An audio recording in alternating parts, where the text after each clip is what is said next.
ይህ የስድስተኛ ክፍል የአማርኛ ቋንቋ ትምህርት ነው።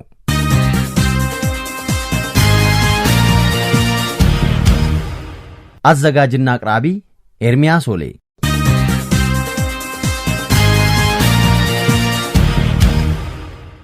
እንደምን አሉ መምህር? እንደምን አላችሁ ተማሪዎች? ደህና ናችሁ? መልካም። ተማሪዎች ባለፈው ትምህርታችን ስለምን እንደተማራችሁ ታስታውሳላችሁ? እስቲ የምታስታውሱትን ለመምህራችሁ በየተራ ንገሩ። እባክዎ መምህር የተማሪዎቹ መልስ ይቀበሏቸው።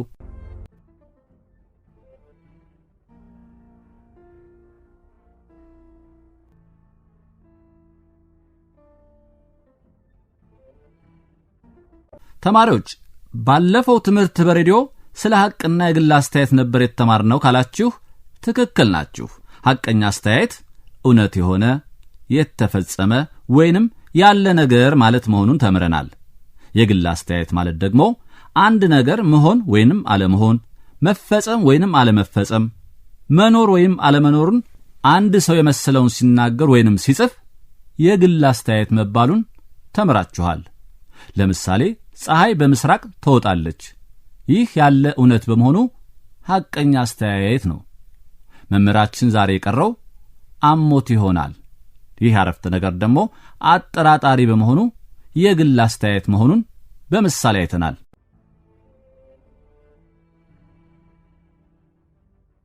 ተማሪዎች በዛሬው ትምህርታችን ደግሞ ስለ ስም ገላጭ እንማራለን። ለመሆኑ የስም ገላጭ ምን ማለት እንደሆነ ታውቃላችሁ? እስኪ የምታውቁትን ለመምህራችሁ ተናገሩ። እባክዎ መምህር የተማሪዎቹን መልስ ይቀበሏቸው።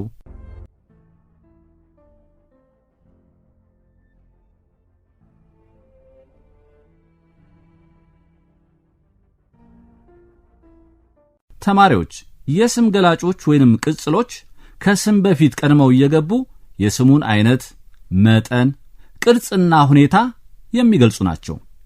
ነገር ግን ስምን ቀድሞ የሚገባ ሁሉ ቅጽል ወይንም የስም ገላጭ አይደለም። ተማሪዎች የስም ገላጭ ወይንም ቅጽል አንድን ስም አድምቀን ወይንም አጎልብተን የስሙ ሁኔታ ቶሎ በአእምሮአችን ስዕል እንዲሰራ ለማስቻል ስንል እንጠቀምበታለን።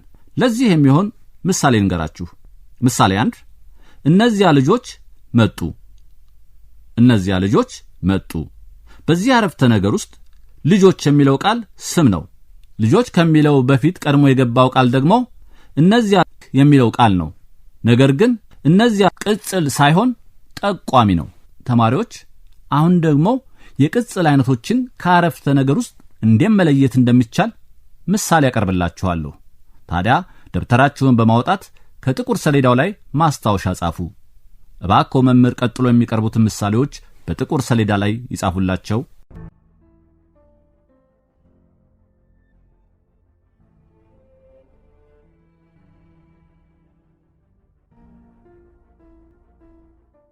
ምሳሌ 1 ወፍራሙ ልጅ ሄደ። ወፍራሙ ልጅ ሄደ። በዚህ አረፍተ ነገር ውስጥ ቅጽሉ ወፍራሙ የሚለው ሲሆን የሄደው ልጅ ምን አይነት መጠን እንዳለው የሚያመለክት ነው። ምሳሌ 2 ቀይ መኪና አላቸው። ቀይ መኪና አላቸው።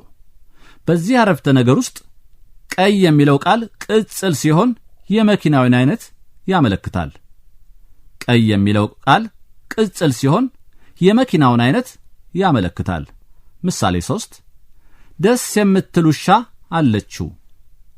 ደስ የምትል ውሻ አለችው። በዚህ አረፍተ ነገር ውስጥ ያለው ቅጽል የውሻዋን አይነት ይገልጻል። ምሳሌ 4 ጎበዙ ገበሬ ብዙ አመረተ። ጎበዙ ገበሬ ብዙ አመረተ። የዚህ አረፍተ ነገር ቅጽል ደግሞ ጎበዙ የሚለው ሲሆን የገበሬውን ሁኔታ ይገልጻል። በዚህ አረፍተ ነገር የገባው ቅጽል ደግሞ ጎበዙ የሚለው ሲሆን የገበሬውን ሁኔታ ይገልጻል።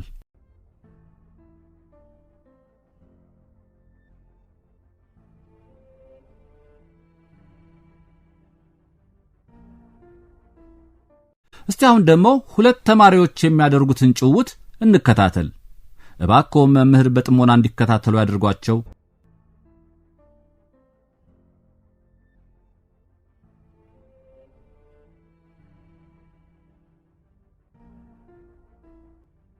እንዴ ሁሌ አንተ ብቻ ነው እንደ መጀመሪያ የምትጠይቀው? አረ ወይኔ ምን አይነት ወፈርታም ነህ። እሺ በቃ ጠይቅ አንተ። በበራሪው መኪና ማልጄ ደረስኩ። በዚህ አረፍተ ነገር ውስጥ ምንን የሚገልጽ ቅጽል ነው? በል መልሳ። ቀስ በላ። ቅጽሉ በራሪ የሚለው ሲሆን የመኪናው ሁኔታ ነው የሚገልጸው። ስለዚህ የሁኔታ ገላጭ ነው። ትክክል ነህ። አንተ ደግሞ ጠይቀኝ። የኔ ከባድ ጥያቄ ነው የሚሆነው። ባካ አታካብድ፣ ጠይቅ። ረጅሙን መንገድ በአንድ ሰዓት አገባደድኩት። በዚህ አረፍተ ነገር ውስጥ የገባው የስም ገላጭ ወይም ቅጽል ምንን የሚገልጽ ነው? በቃ ይሄ ነው ከባዱ ጥያቄ። ረጅሙን የሚለው ሲሆን የሚገልጸው መጠንን ነው። የስም ገላጮች ሁሉ የሚገልጹት መጠንን ብቻ ነው እንዴ? ኧረ አይደለም፣ ሁኔታንም አይነትንም ይገልጻሉ። አንተ እዚህ ተጎልተን እኮ መምህር ክፍል ሊገባ ነው። ተነስ።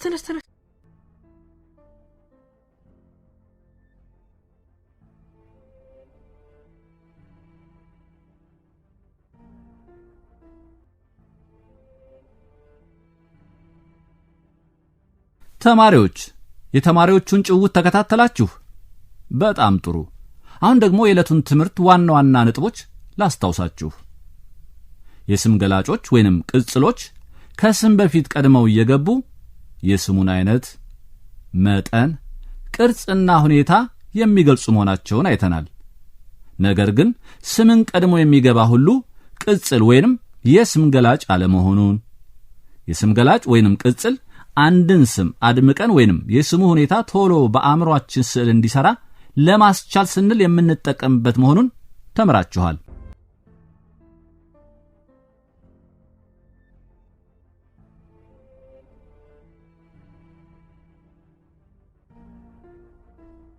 እስቲ አሁን ደግሞ ከዕለቱ ትምህርት ምን ያህል እንደተረዳችሁ ለማወቅ ጥቂት ጥያቄዎችን ልጠይቃችሁ።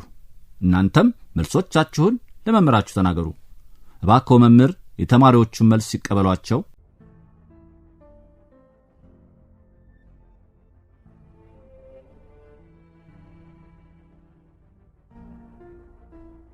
ጥያቄ ቁጥር 1 የስም ገላጭ ከስም በፊት ቀድሞ እየገባ ስምን የሚገልጽ ነው።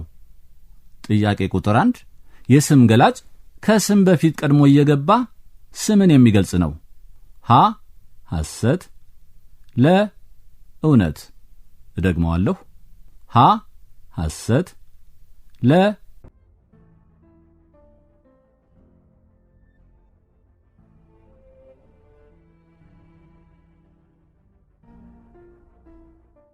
ተማሪዎች መልሱ ለእውነት ነው ካላችሁ ትክክል ናችሁ። ጥያቄ ቁጥር 2 የተጋጨችው መኪና መጣች በሚለው አረፍተ ነገር ውስጥ የገባው የስም ገላጭ የቱ ነው? ሀ መኪና፣ ለ መጣች፣ ሐመሮሃ የተጋጨችው። ደግመዋለሁ። ሀ መኪና፣ ለ መጣች፣ ሐመሮሃ የተጋጨችው።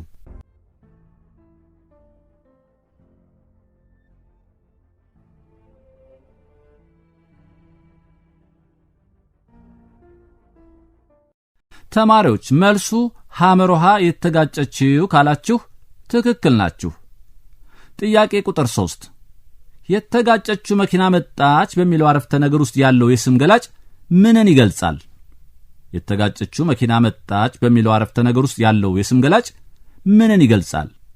ሀ መጠንን፣ ለ ሁኔታን፣ ሐመሮሃ አይነትን፣ መ ሐና ለ መልስ ናቸው። ደግመዋለሁ። ሀ መጠንን፣ ለ ሁኔታን፣ ሐመሮሃ አይነትን፣ መ ሐና ለ መልስ ናቸው።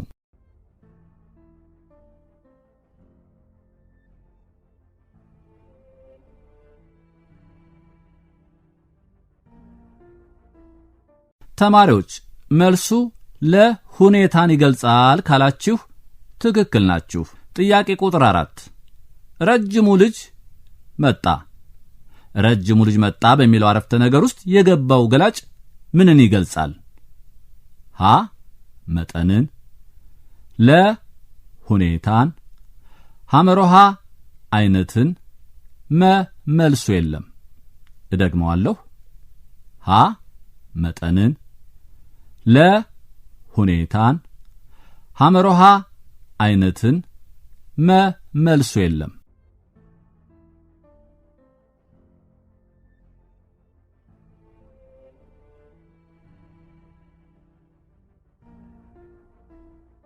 ተማሪዎች መልሱ ሀሌታ ውሃ መጠንን ካላችሁ ትክክል ናችሁ። እባክዎ መምህር ከትምህርት በሬዲዮ በኋላ ምሳሌ በመስጠት የስም ገላጮች እንዲለዩ ያለማምዷቸው። ተማሪዎች ለዛሬ ያዘጋጀነው ትምህርት ይህን ይመስል ነበር። ሳምንት የአረፍተ ነገር አይነቶች በሚል ርዕስ እስከምንገናኝ ደህና ሁኑ መምህር፣ ደህና ሁኑ ተማሪዎች።